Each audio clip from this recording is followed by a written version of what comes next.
Good morning, everyone.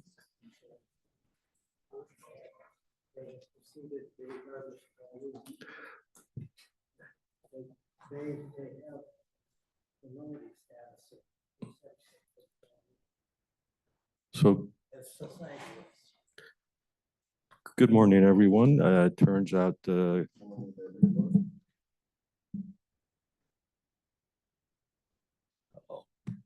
we have an echo problem, but we don't know.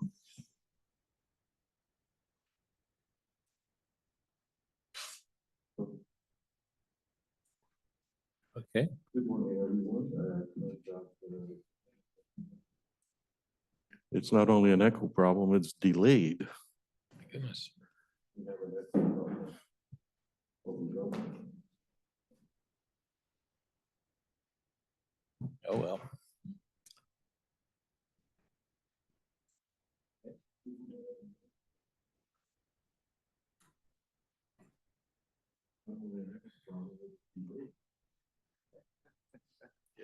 Only by a couple minutes.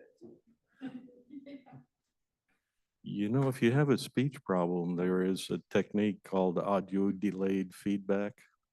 I've tried it. It sort of works sometimes. In other words, it's not that useful overall. Simply accepting a motion to approve all matters before the commission. We could do that. But- Commissioner Dahl is on vacation. He'll be on vacation today and tomorrow also. So I am now as the vice chair, I'm your chair. Would you please join me in the Pledge of Allegiance to start off our Tuesday morning meeting? With allegiance to the flag of the United States of America and to the republic for which it stands, one nation under God, indivisible, with liberty and justice for all.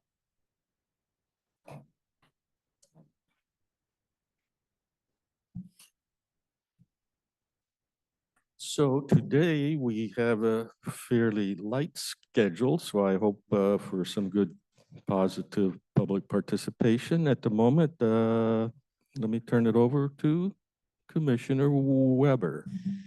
Thank you, Mr. Chairman.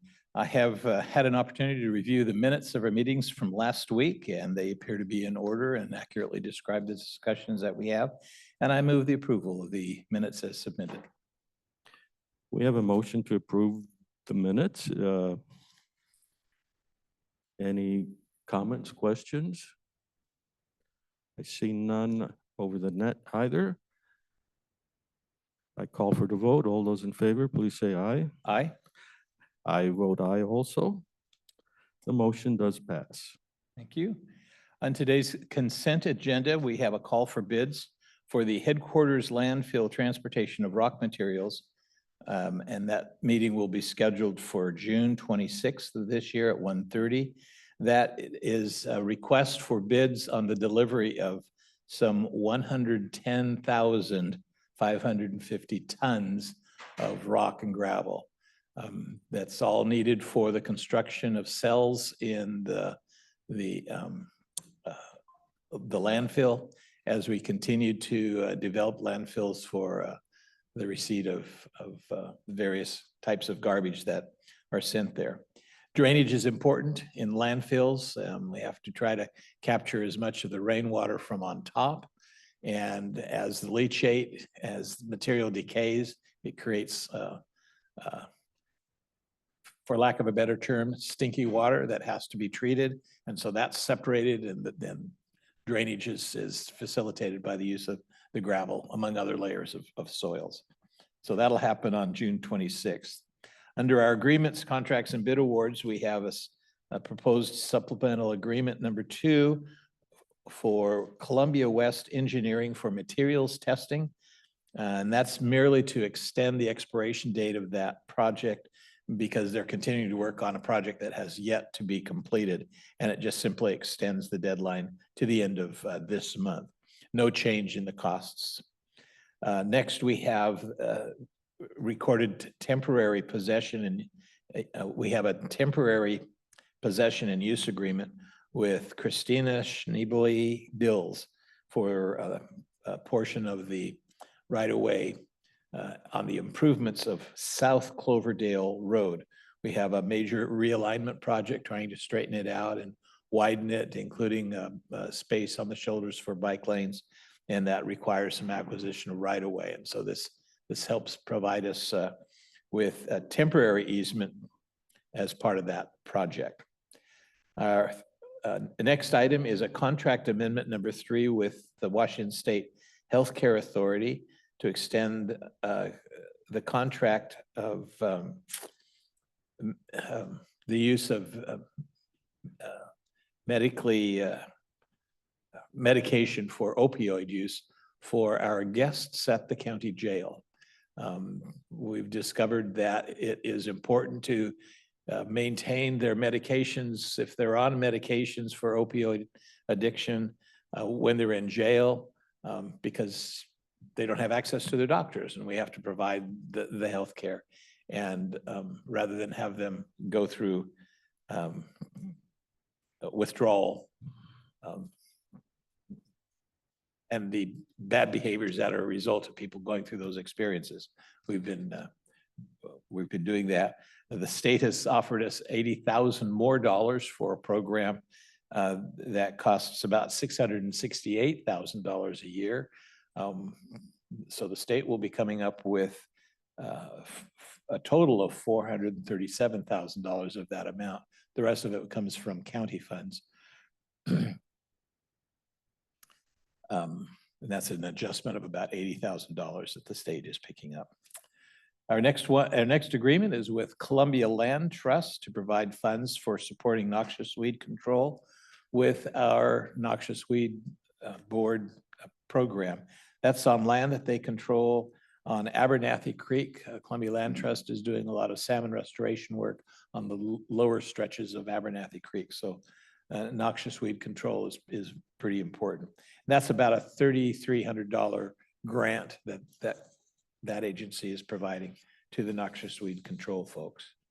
We've also received correspondence from FERC, the Federal Energy Regulatory Commission, just basically letting us know that they're beginning a review process on comments and progress reports on what the utilities are doing with the dams, with the recreation areas, with the fulfillment of the requirements of the federal licenses that allow the dams on the Lewis River to operate. And then last but not least, we have received a notification that the auditor's office has paid a little over $9 million in various claims last year, including payroll. Any questions that we can answer for you? I see staff is here. Are there any corrections? Did I get everything okay? All right. Good morning. Good morning. I'm curious on the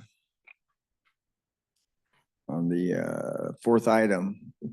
If prisoners in the jail don't have access to a doctor, how do you know what drugs are on for the opioid extension? Yeah, I think this may be a very good time to have. Sure. Because it's actually an interesting, it's good to go through the whole ideology kind of, yeah. Bryn Fox, I'm the Director of Corrections. This is Captain Chris Moses. So this program, it's referred to two different ways, medically assisted treatment or what's MLUD? Medication for opiate use disorder. It's the same thing. So we are required by law to provide this program to the inmates. So basically in a jail, we're supposed to provide community standard of care. So if they were going to get that care in the community, then we're to provide that in the jail. And when people come into jail and they're on Medicaid, that coverage stops when they walk in the door. So we're required, the county picks up the cost for any kind of medical treatment for people in jail. So when they come to jail, an RN does a full medical assessment to determine if they have a drug use disorder. They also conduct a UA if the inmate agrees to it, so we can determine what sort of drugs they're on to safely detox them and treat the opioid use disorder if it exists. So if I can interject, so you keep them high until you let them out on the street again. And I know that's not what you're saying, but that's, so I go into the jail, I'm an addict. Mhm. You try to keep me as an addict? If there's determined to be an opioid use disorder, they can qualify for medication, which is what this funds Right. to. And then we connect them as they leave the facility with treatment in the community. So the goal is to keep them from using illegal drugs upon release. I think that's kind of the important part. Once they're exiting the jail, they're still in the hands of the medical. The treatment community. Yeah, treatment community. Okay, so I just, for clarification, if they're on opioids and they're going through withdrawal and you establish through a UA that they're on, I don't know, OxyContin, whatever, basically this allows you to continue giving them OxyContin? No, no. This is a completely different category of drugs. It's commonly referred to as Suboxone typically, or yeah, Suboxone. So it's not, we wouldn't continue giving them the drugs they're taking in the community. This is a drug specifically to treat opioid use disorder. So you're gonna try and detox them and get them off the drugs? So one of the And- challenges is a lot of the people that are in jail aren't in jail very long, but without this assistance, they go into withdrawal and. Right. Okay. So and the whole idea is they're on treatment, but if they go to jail, that stops. And especially if they're on Medicaid, the funding stops because Medicaid doesn't, Medicaid is for people who don't have resources. Well, if you're in the custody of the county, we have the resources, the law says. So we want to keep them on this medically assisted treatment that's helping to get them, under control and at an appropriate level, a safe level, rather than going through the withdrawal. So this is aimed at keeping people on the program that they were on before they went into jail. And assuming that if they're not, they're going through withdrawal and they're not on Medicaid when they go into jail, I assume that somehow, we're still trying to detox them. Well. Or either, job if is they're to- going through withdrawal from illegal drugs on the street, what do we do for those people who don't have a Medicaid issue? They would qualify for Medicaid in the street. So if they wanted to withdraw or go through withdrawal, I think there are places in the community to do that. And if they weren't going to actually go through withdrawal, they would qualify for this treatment in the community. There's multiple places to get medically assisted treatment throughout the community. Okay, So they don't necessarily have to be on a program. They're apprehended, they're in jail, you determine that they are addicts, and then you put them on the Suboxone. We can start them, yes. We If, can, if they want, and that's a choice, if they're not on it already. we can continue it and we can start it. And obviously they have the choice not to as well. And they can refuse the Suboxone. That's correct. They can refuse everything, right? That's correct. But you will not offer them the opioids. In other words, they cannot demand to be kept high, That is correct. right? thank you. It's quite a confusing thing. It is. And so. Withdrawal should be under medical observation in the appropriate facility. Jail is not the place to go through withdrawal. It's not, but we typically deal with that. Historically, there was a thought that opioid withdrawal was not dangerous. That has been proven incorrect over time, that it can be a very dangerous detox, typically with dehydration. So using these drugs helps make that a safer detox. The goal isn't comfort, the goal is safety.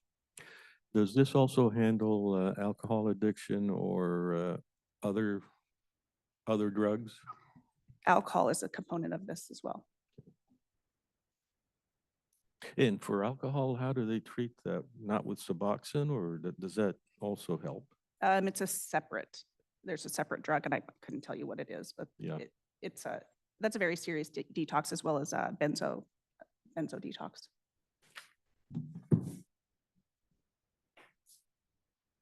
So as an ordinary citizen, if I'm incarcerated for some reason and I'm on a simple drug, lisinopril for blood pressure, what do you do for me? We'll continue the medications. So our medical staff will connect with whoever your medical provider is to confirm that's the medication you're on, and then we will start that medication and continue it. So anybody that comes in that are under medication of some sort, you assess that and continue that for that period of time. As the doctors deem appropriate. So our doctors make an independent decision. So if someone comes in and they're on, copious amounts of I don't know, like a oxy would be a good one. So if they're coming in with a lot of that as a prescription, our doctors are typically not going to continue that. But, heart medication, any of that, insulin, anything they need to stay alive, we're definitely going to continue, as well as psych meds. And for those who go to jail but have private insurance, if private insurance gets billed, or do we? That would happen Yeah, okay. if that happened. Yeah, If that someone had happened, yeah, insurance, so yes, Not, yeah. that would be how it should work, but it is very, very rare that someone would come in that has private insurance. And when you have your initial contact with your guests, they haven't been sentenced yet. They're waiting to be booked. Right. So it's over a weekend or overnight or a short period of time, or depending on how long it takes for bail to be posted. Mhm. So you're talking about short stays where that detox can be fairly, fairly critical. I mean, it happens. We're not talking about somebody who's been 10 days or 15 days in sentence Correct. for most of the folks that you have to deal with. Right. Our a lot average of- length of stay is around 14 days, but that's driven by the very short stays and the Mhm. long stays. Mhm. So there are people who are on a maintenance drug for pain. Sometimes it's OxyContin, sometimes it's Vicodin. That is probably reasonable to continue into jail. Are you allowed to do that? There's no medication that's a no in a jail. There are certain ones that are heavily sought after for comfort typically, or maybe are overprescribed in the community, that are looked at more closely by the doctors in jails, but there's no medication that's just an absolute no. And all the medication is in the hands of the dispensary. In other words, you don't hand me a jar of pills. and Right. Say. Right. Yeah. They don't keep any medications on them, not even an inhaler. We have Yeah. to keep track of all of it. Good morning. I have a question. Do they get weaned off of what they were addicted to with the Suboxone? Is it like they're given less and less to be eventually come clean of it?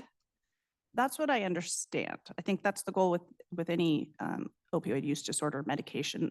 Methadone would be what people previously were probably most aware of. But I believe the goal with Suboxone in the community would be to taper off eventually, but we don't have people long enough for that to be the case. We're just trying to get them safely on it and into the community so that they're not seeking illegal drugs upon release. Okay, I have mixed feelings only because I was in a federally funded program and we had members who were accepted for their 11-month term of service, and the few that we had on, I think it might have been methadone, they didn't do well. They did not complete their term of service. Their behaviors expressed like they were still on something, and it was really a shame because they didn't take that weaning off that addiction seriously. So that's the thing that I would be concerned about. Is it really helping them when it's not getting to the root of the problem along with taking that medication? Because we certainly don't want them to suddenly die from withdrawal. If they are not cooperating with the program in custody, we do remove them from the program. So if they're diverting or not showing that they're not serious about it, we have a process to remove them from the MAT program. Thank you. I think it's been a discussion over the years, what's the proper approach? And we have, I think, a fair amount of uncertainty on each side, and it's all individual, but we live in a check-the-box world. Correct. There's an RCW that was passed by the state that requires us to do this, Yeah. as well as a pretty significant lawsuit out of, from the ACLU in Whatcom County. Could you clarify, is the purpose of this program to help people who would go into withdrawal while they're in the jail and you're just helping them through that detox process? Or is it to help them get into a program that's going to help them wean off of the drugs after they get out of jail? It's both. So do we have a tracking mechanism that says, when you get out of jail, we're going to send you to this provider and rehab center and that type of thing? Yes. And you can speak to that. Yes, when they get out, they have a same day appointment. If it's a weekend or holiday, we'll give them enough Suboxone to get through that time period. And then they're set up with a community provider. Obviously, when they leave the jail, we have no control on whether or not they show up, but that's our goal. Do we have a way of tracking what that success rate is? We don't, because it's, you want to answer that?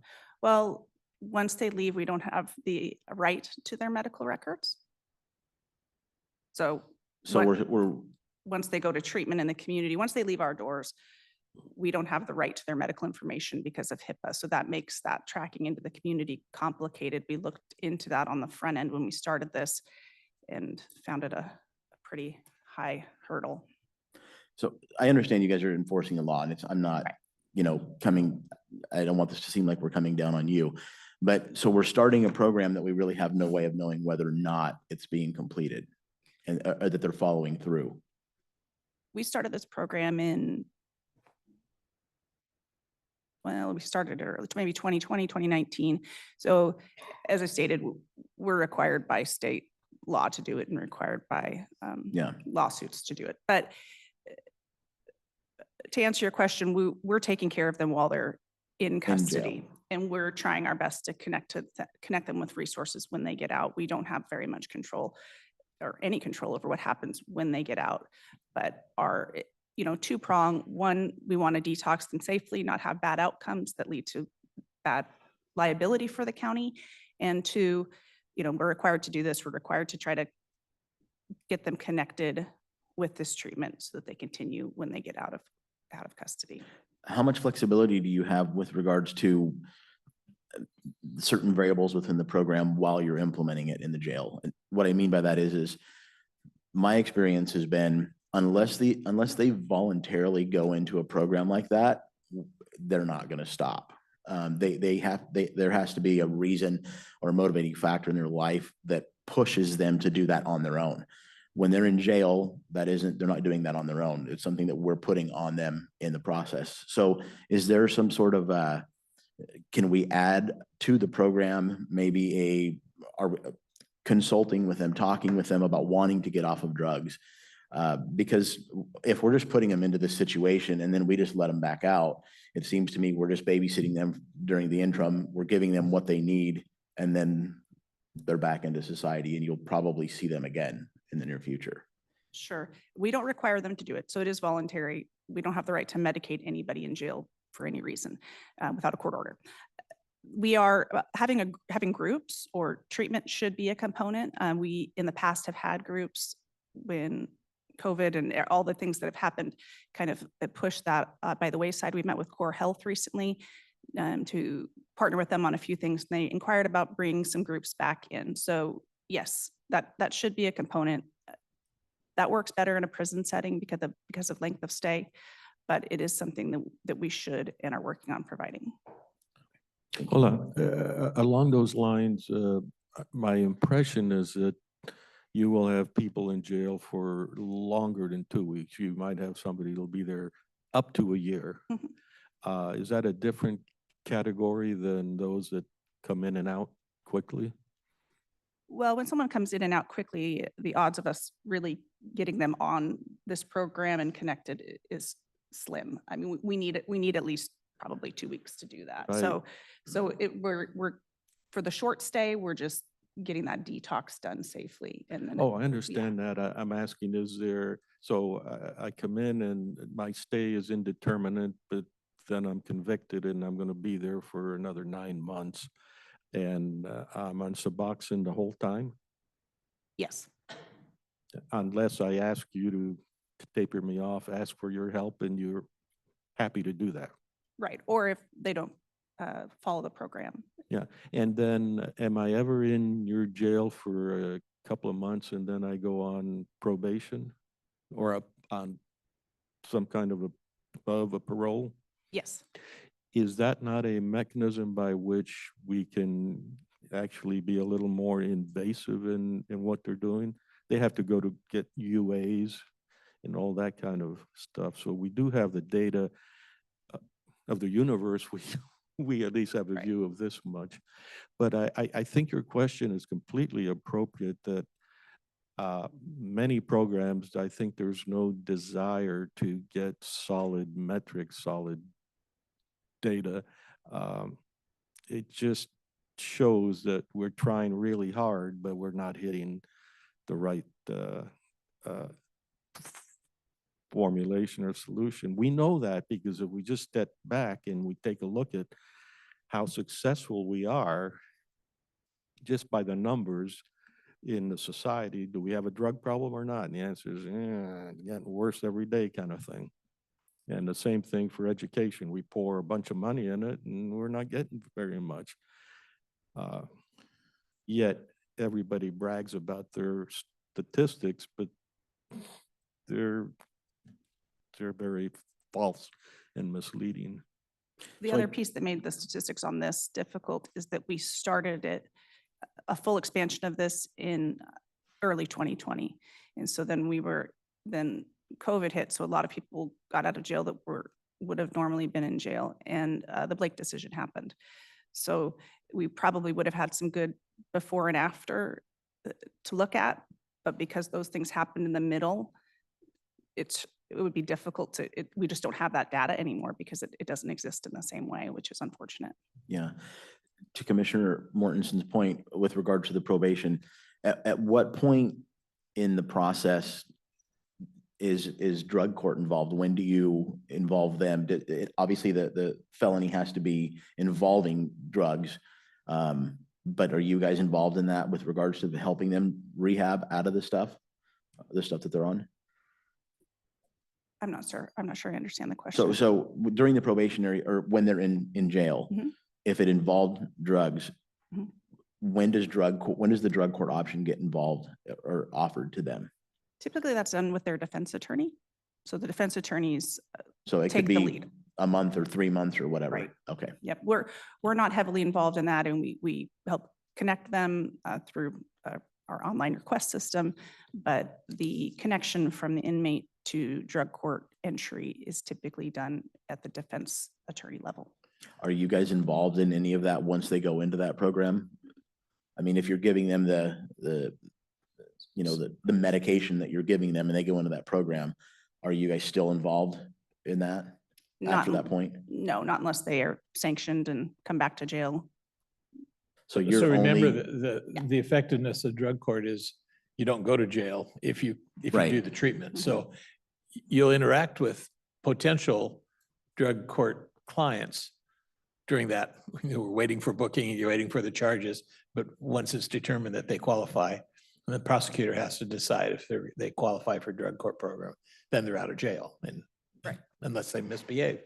it would seem to me that one of the things that would help enhance the drug court program and the program you guys are involved in is if there was some sort of communication or collaboration between the two of you with what's going on with that inmate along the way. And I don't know if HIPAA is involved or not, but it just seems if we're going to take county resources to help these people at point A, it would seem to me that it would make sense that we followed that through point B, C, and D also to make sure that we're getting the best or the optimal result that we could hope for in that situation.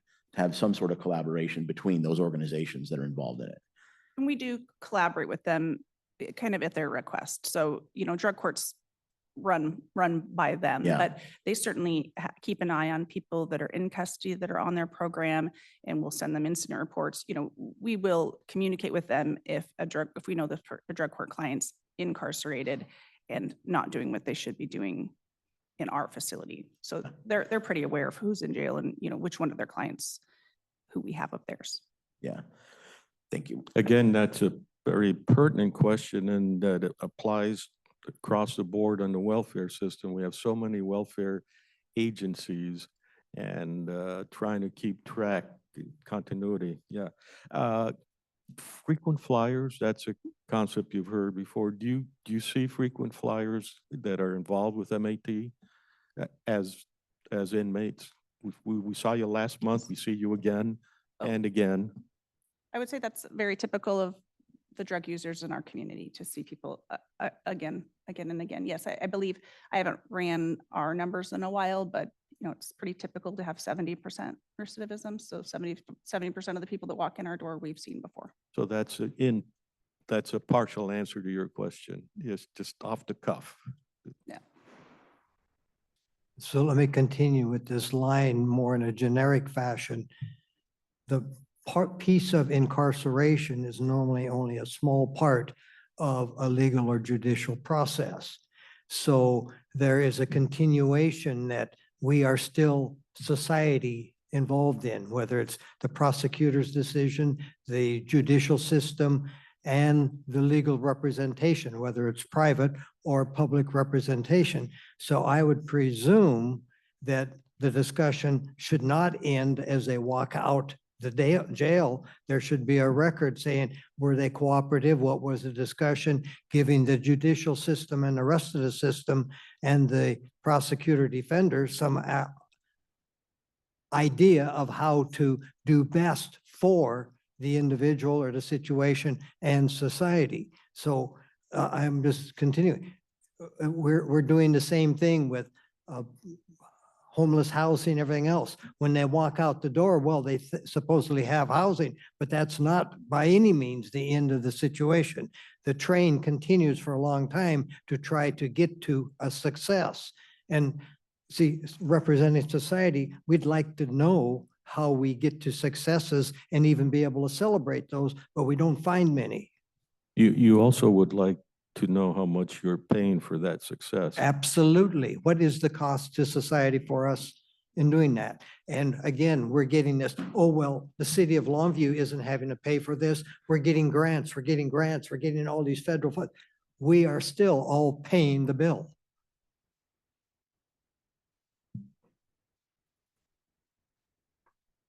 Well, again, one of the reasons I think this makes sense, if you think of it as an insurance policy against the liability claims when things go bad, and that protects the taxpayers from having to make those payouts. And because we have to remember, jail is not a drug treatment center, but it deals with people who have problems with drugs. And so keep them safe while we have them on these short periods of time. The longer periods of time, yeah, there's more possibility to work with them. I heard you reference 70% recidivism, but roughly out of every, 100 people that come visit you, what's the percentage of people that are in trouble that need this program? It's obviously, I don't think it's going to be 100% of them, but it's going to be a high percentage, I imagine. Yeah, it's definitely a high percentage. We typically will have like 15 people detoxing at a time. That's a pretty typical number. So at some point in the detox process, and I believe the last time we looked at the numbers on how many people were off of detox, but on this program, around 40 people out of 200. I think along those lines, approximately 75% of the general fund gets spent on law and order, law and justice. And then at one point, several years ago, I asked Marin just off the cuff, what she thought the percentage of drug-related inmates she had, and there was a pretty high number out there. What, I would say at least 80% of the people coming in are on something. It would be, it's pretty that should be, atypical for someone to come in clean and sober. Okay. that is a 80%. staggering number. And Yeah, That's why you hear me say the war on drugs has been a failure. It, The cost is enormous at every level. it leaves me wondering, I guess, two things. One is at some point, somebody coming into the jail for whatever reason, who does an evaluation for mental health requirements versus drug addiction problems? How do you sort that out? I've seen a few mental health issues that walking the street that I have no idea if they're supposed to be on medication, that they're not on, if they are on medication that just isn't helping them.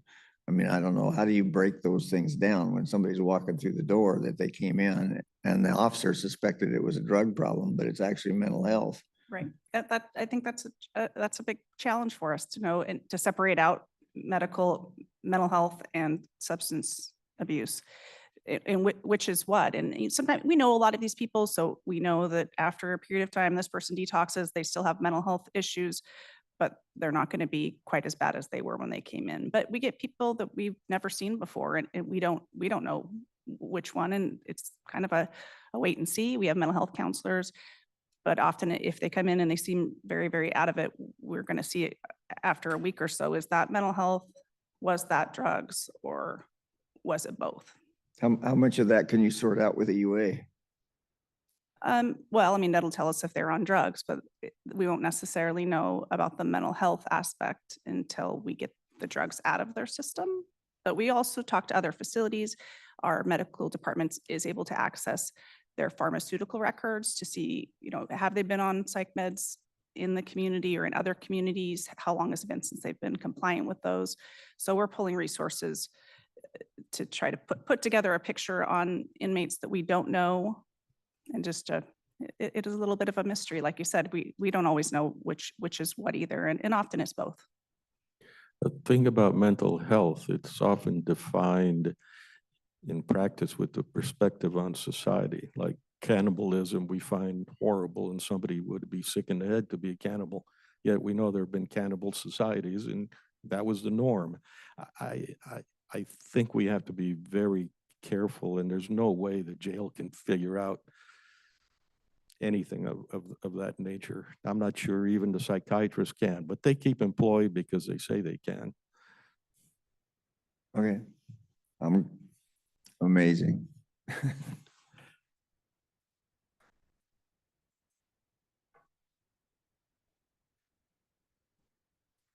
So forgive me, I came in later in the discussion. So my question is, when someone is addicted to drugs and you're going to help them, is the only thing that you give them Suboxone? No. There's We're- other drugs. We're required to offer all of them, I believe. So methadone, Vivitrol, Suboxone, so whatever is medically indicated. But the most common is Suboxone. Okay. I see Suboxone as a big problem Mhm. because they get addicted to that as well. And I served on the board of a transitional housing facility in this area, and we wouldn't take people on Suboxone because they're not totally drug-free. So it is considered a drug, Mhm. and you're exchanging one for another is my view. So I see a problem with that. I'm sorry, big issue. you do or don't see a problem with that? I do see a problem with that. So You're gonna take away exchanging my- one drug for another. You're gonna take away my morning cup of coffee? Oh, I'm sorry, please. we all have our vices, but Well, the challenge is the jail is not the area to try to get people off of drugs.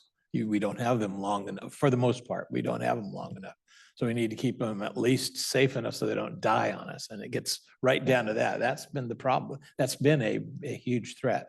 So hopefully with the medications, if it's done appropriately and properly once they leave, and then we try to get them transitioned to that, then that can happen, but it takes a lot longer Yeah. than I even the under- 2 weeks. I mean, it's a Yeah. much more longer term thing.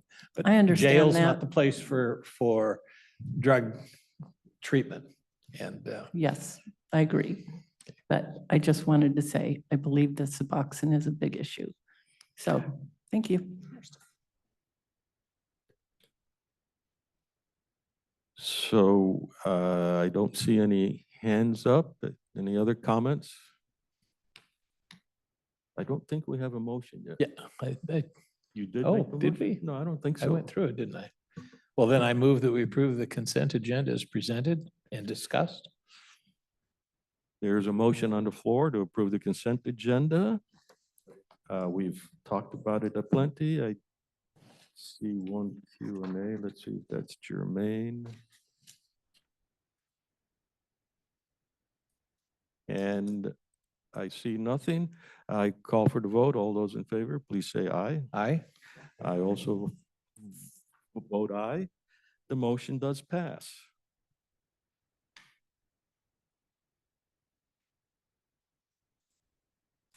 Huh. That's curious on my sheet. Anyhow, we do have motion items. Two motion items. The first motion item is the bid award to Lakeside Industries, and we have the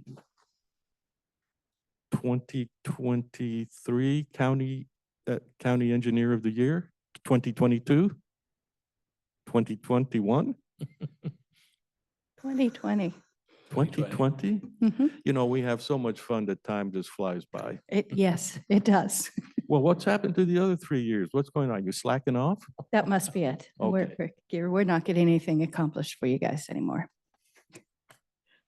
Good morning, Susan Eugenius, County Engineer. So I have in front of you today the bid award to Lakeside Industries for the 2024 countywide pavement overlay project in the amount of $2,121,010. This is our annual program. We received 2 bids, Lakeside and Granite, and we will be overlaying approximately 15.4 lane miles. Did you say 50 or 15? 15. 15. Wow. So an interesting thing is if you notice the authority to approve change orders up to 10%, but not exceeding $25,000. 10% of 2 million is a little more than 25,000. Yes, but So this that's a is, standard that's- boilerplate. yes, that's the standard boilerplate from the purchasing policy. Okay. It just confuses small minds. Any questions? So one of the other items in the last couple of months of the consent agenda was soliciting bids to supply the rock and gravel for asphalting the roads. And we give the awards to several different providers.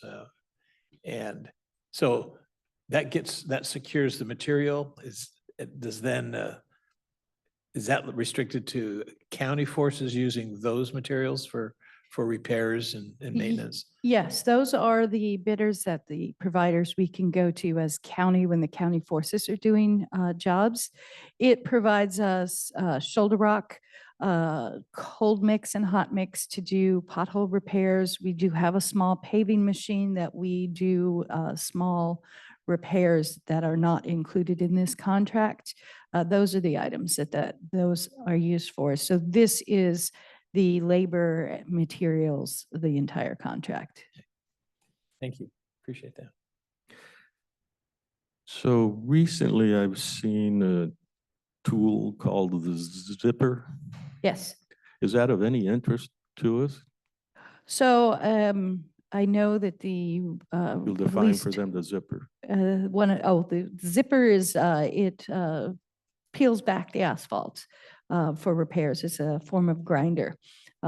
So I know one of our road supervisors went or was going to that presentation, and I had not heard, he may have talked about it with Mike Moss, Public Works Director, if that's something that we're going to request to pursue.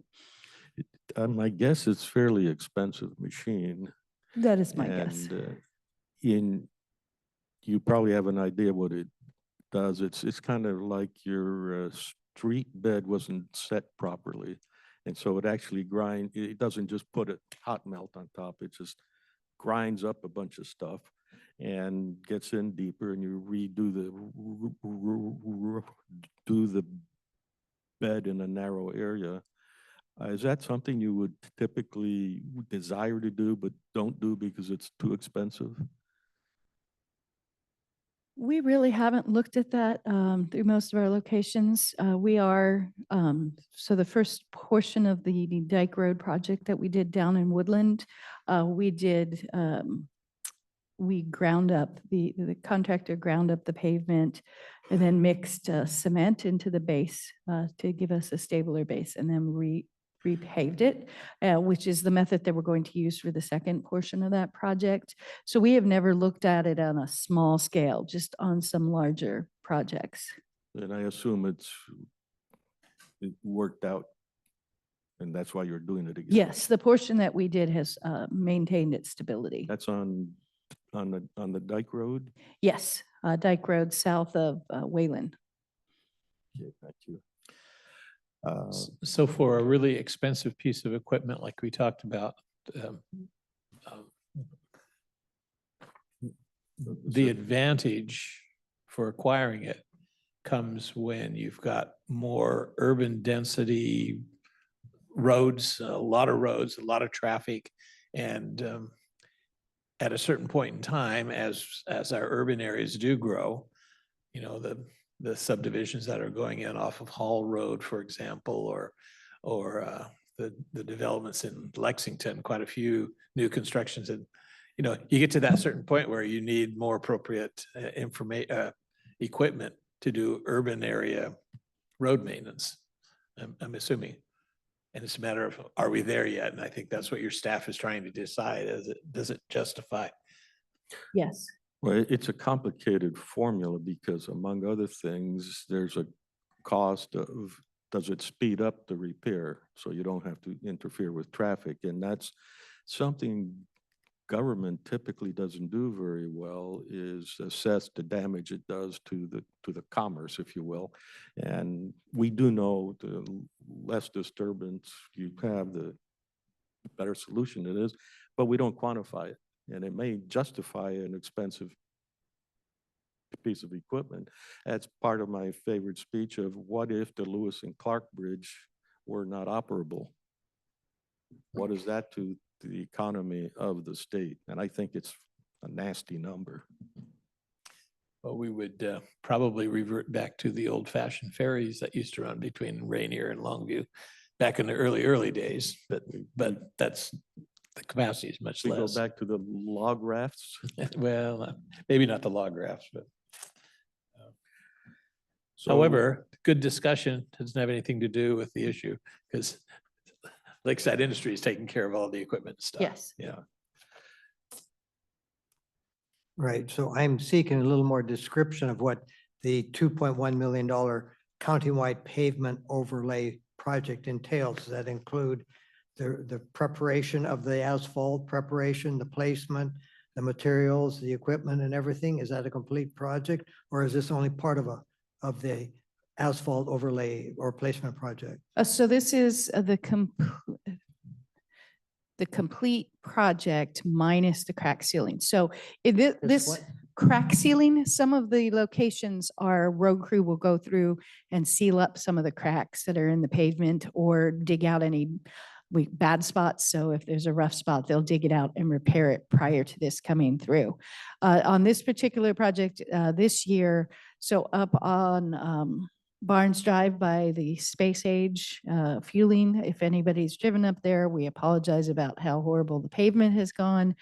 We are including grinding of that pavement as part of this project. So they'll bring a machine out, grind it down 2 to 4 inches, depending on the location, and then they will come in and asphalt over it. So Lakeside is providing the grinding, all of the labor for the traffic control. They will, the pavement will be washed, the attack coat will be applied, and then they will put the hot mix down. And they roll it the whole process. They roll it the whole process. Okay, so therefore, that would be my question. Some would crack seal, some you would need to grind asphalt out to prevent the cracks from projecting on up through in a very short time. Yes, And that's a county engineering decisions. yes, Okay, and putting a specification together for a project. yes. In this project, it's included, the specifications include the grinding. Okay, thank you.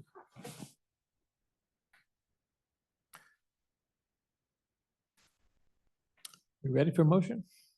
Mr. Chairman, I move we approve the bid award to Lakeside Industries for the 2024 countywide pavement overlay project as presented by staff. We have a motion to approve the bid award to Lakeside Industries as has been discussed. I see no other hands. No other comments. I call for the vote. All those in favor? Aye. Aye. The motion does pass. Thank you. So the next item I have on the agenda is the contract execution with Compass Construction for the Slide Creek Road realignment project in the total amount of $278,901.82. Slide Creek Road is out on the west end of the county. This will realign the road that is sliding into Slide Creek away from the creek. We will be shutting down the road for approximately 40 working days. So that's 8 weeks. It will be noticed in the paper prior to doing that. And we have talked to, and the one driveway within the project limits access will be maintained for the entire project. One of the things you pointed out to us in the workshop was that the bid is much lower than other highway repair projects because of that very feature. Most of the time, we have to have traffic control crews, and that's very labor intensive. So that adds to the cost, and that's not happening. Fortunately, Slide Creek is accessible from both sides, and that facilitates the option of going a little bit less expensive, so the money goes more to the repairs rather than the labor traffic control costs.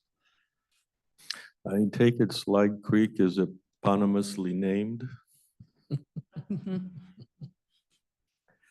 Any questions?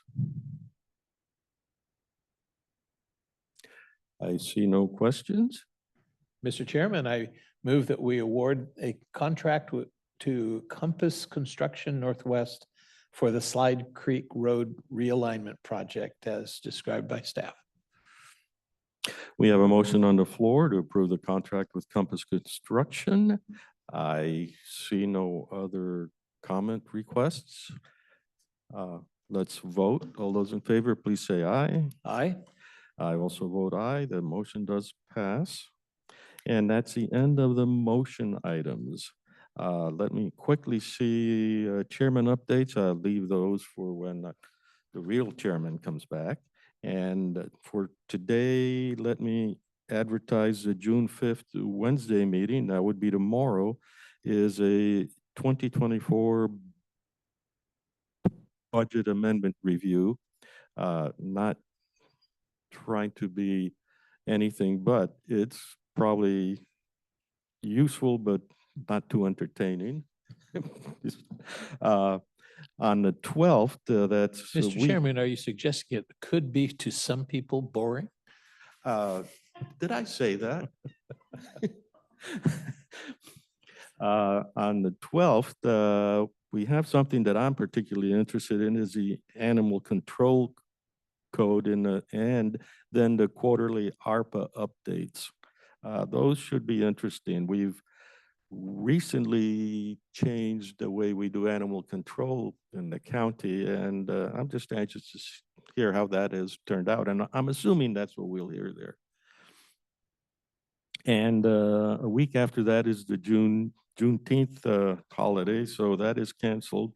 And beyond that, well, actually, I should advertise, maybe my colleague will advertise the June 26th one. You know, Calais County is part of the Lower Columbia Fish Recovery Board, which is charged by the state government with overseeing a variety of grants to restore fish runs to a healthier level for the wild fish. And one of the, and I represent the county on that, and I've been on that board for almost 15 years now. I served as the city's representative before I became a county commissioner. At any rate, one of the more interesting and frustrating things is through the endangered species process, it was determined that hatchery fish, while genetically exactly like the wild fish, cannot be treated as a replacement for the wild fish runs. So in fact, they say that the hatchery fish actually outcompete the wild fish. So you've noticed we have problems with sea lions eating salmon, and that's, if you talk to fishermen, they know that's a frustrating thing. But the food is there for them, but it's mostly the hatchery fish and other more abundant fish. So there are lots of different strategies that are used to help restore fish runs. And while across the state, the numbers are not very encouraging, in the Lower Columbia region, we are beginning to see the progress being made with the numbers beginning to inch upward. It is a long process because a generation of fish is 4 to 7 years. And so it does take time to monitor that. We do have a citizen representative that sits on the board, a citizen from each county. And our county citizen is Robert Sudar, who used to be on our planning commission, but he is a commercial fish broker and very much involved with the fishing industry and the fishing, all the issues of the fishing thing. So we have invited him to come and share with us kind of an update, a status report on the state of salmon recovery in the Lower Columbia. And so hope, you know, and he's well recognized as an expert in the field. So I'm excited to have him come and share with those who might be interested in an update on He where is we an are. impressive speaker, and his command of the subject will be evident. Mhm. Yep. How is your proposal to bring orcas up into the Columbia to help the problem? Well, since the orcas are not thriving in Puget Sound, there aren't very many to pick from to try to encourage up. But they do, you know, they do travel off the coast of Oregon and Washington, and they love Chinook salmon. So while we're trying to encourage an increase in the run of wild salmon, the governor is increasing the amount of hatchery fish as the food stock for the orcas. So again, it's one of those cases where the government is contradicting itself at the same time, trying to save the orcas, trying to save the wild salmon. And it is, you just have to scratch your head on how Orcas they do eat it. sea lions, don't they? Huh? Orcas eat sea lions, don't they? That's what I had in mind. Yeah. Seals, but not sea lions. Yeah, those fat, sassy sea lions are a bit too big. They'll go after the infants, the small ones, I think. You know, That's a but- start. Yeah. But they prefer Chinook. All right, this point, let me, before we start the citizen comments, our auditor may have want to talk to us for a moment about election type issues. You're on, Carolyn. Well, thank you and good morning. I appreciate the opportunity to give just a really brief public service announcement. Cowlitz County is printing a primary local voters pamphlet as required by statute, but our pamphlet will not include state candidates. This is not an easy decision, so I wanted to share the reasoning behind it. The state manages their own candidate filings. They set the rules for their candidate statements and photos, and they also collect and manage those submissions. And unfortunately, they take an extraordinary amount of time to review and approve those candidate submissions, and it doesn't give us enough time to include them in our pamphlet. In fact, our deadline for the print-ready pages is today, and the state has yet to approve their submissions. So it was really impossible. Currently, the state is not required to print a pamphlet yet. We're hoping to make that a legislative change because this truly is a service to the public that we would like to see.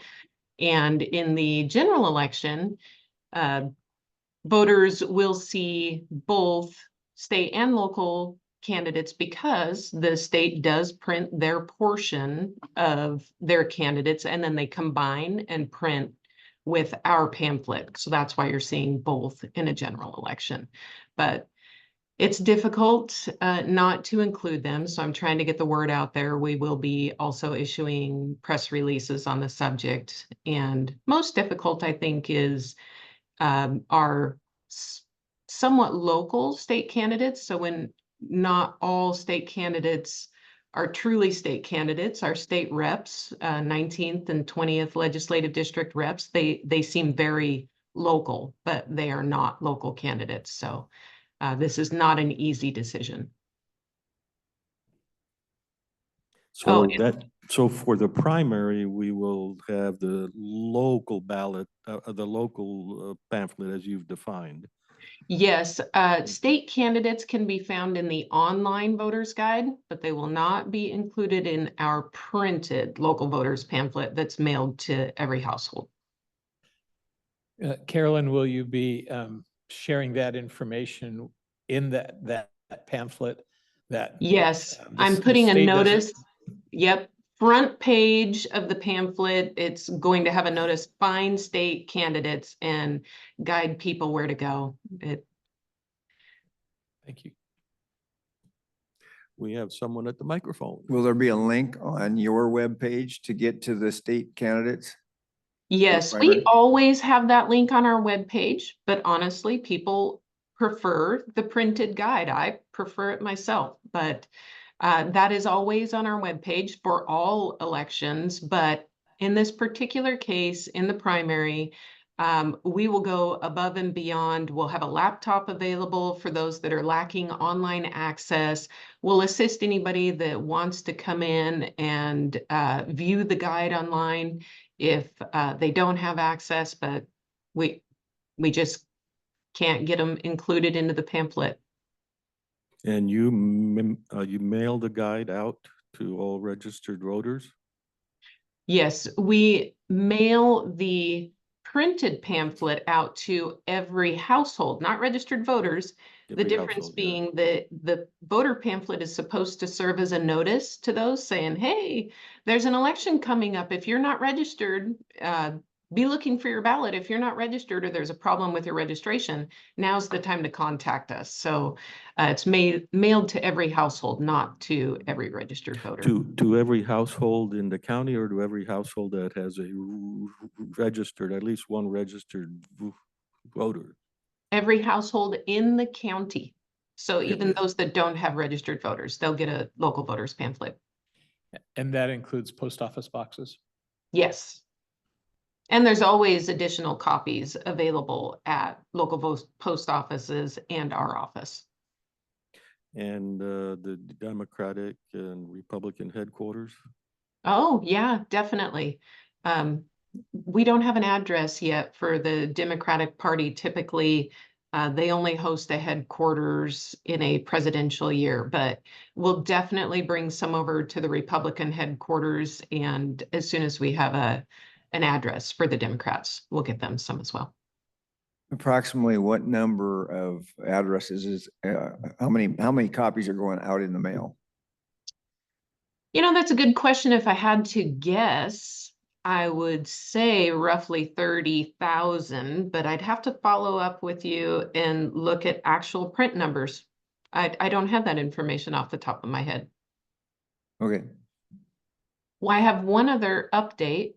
If you're a candidate, a local candidate, we emailed proof submissions to each candidate, giving them a little bit of time to review and approve what their page in the local voter pamphlet will look like. And there's a really quick deadline, a turnaround on that. Since our print deadline is today at 5, we're giving candidates until noon today to approve those. That's not an opportunity to make adjustments or revisions. That's just an opportunity to look it over and alert us if there's a mistake or a typo in your contact information or something like that.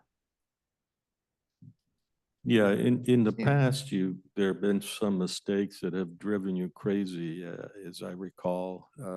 And that was with the state.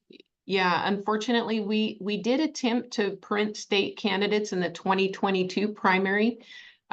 We printed candidate statements and photos, even though they were not yet approved by the Secretary of State's office, because we wouldn't have gotten it to the printer in time. But we had 2 days. If I remember correctly, it was over 70 pages long, and we had 2 days to put that together. And we just simply do not have the resources to do that. And the statements and photos were not approved. So it was a kind of a ripe opportunity to challenge us, right? The state sets their rules, not us.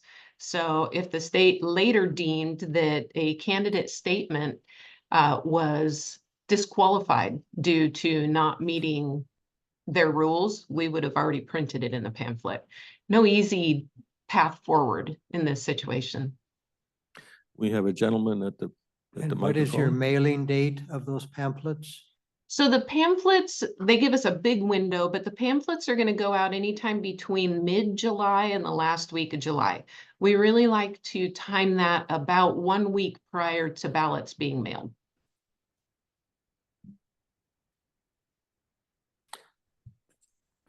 Thank you. Thank you. So it's open lines Tuesday. Comments now? Yes, that's really what I meant. Open lines. You understand, a hard C is harder for me to say than a soft L. Okay.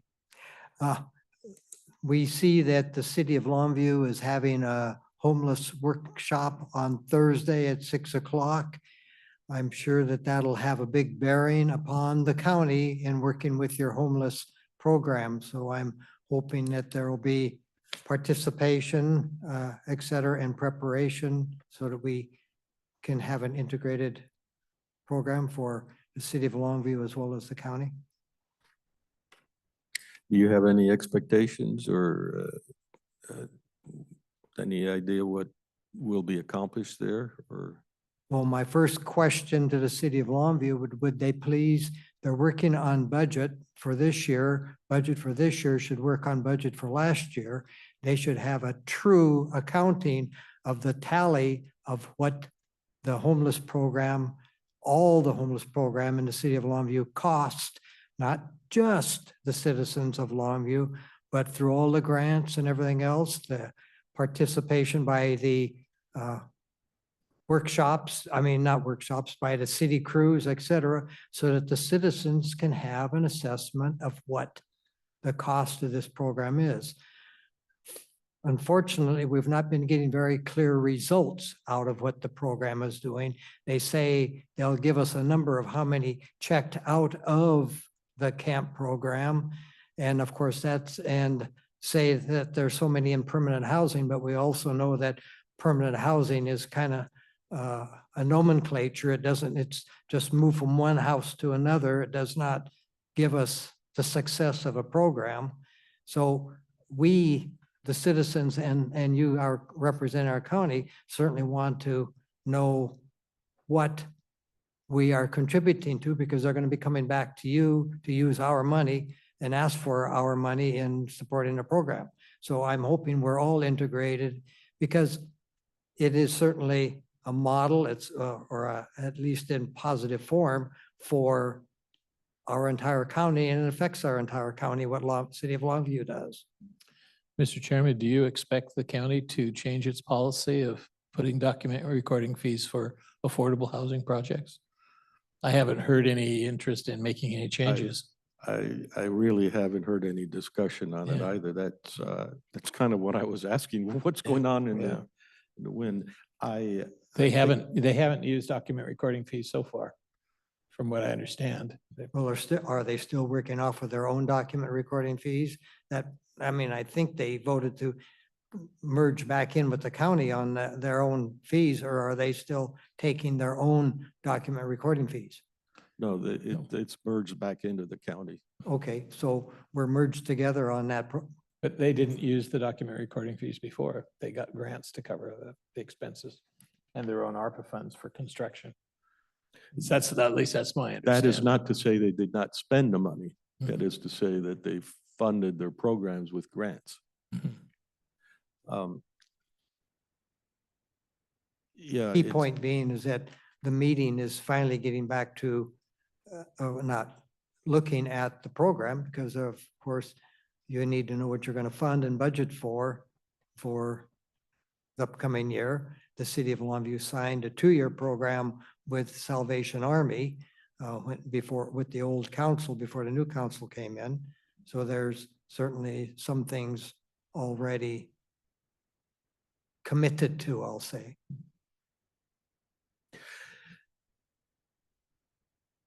Yeah, that could be a long discussion. Well, we're hoping it is. We're hoping it's not only long, but it's got some in-depth and it's got some metrics with it. I appreciate your hope and agree with it.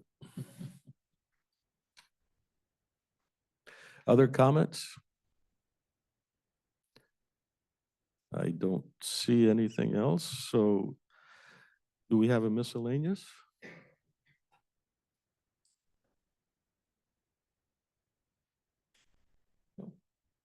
No miscellaneous?